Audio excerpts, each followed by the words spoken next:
Hello, today's experiment is let's go ice fishing. It doesn't seem possible to pick up ice with only an untied string, but it is, as long as you have the special ingredient. This quick 3-minute science experiment uses only a handful of kitchen items and helps kids explore the freezing temperatures of fresh water versus salt water. What do you need?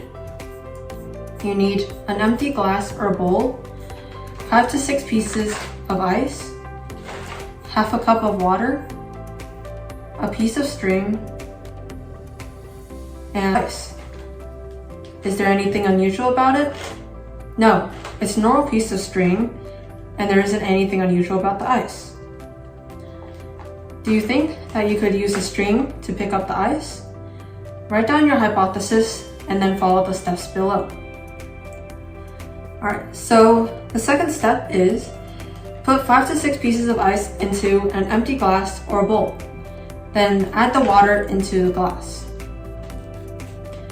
Try to use a string to pick up a piece of ice. You'll find out that it is impossible.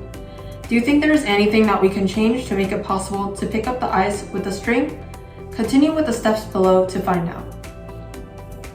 Next, lay a piece of string over the ice. Then sprinkle some salt over the string and wait for a minute.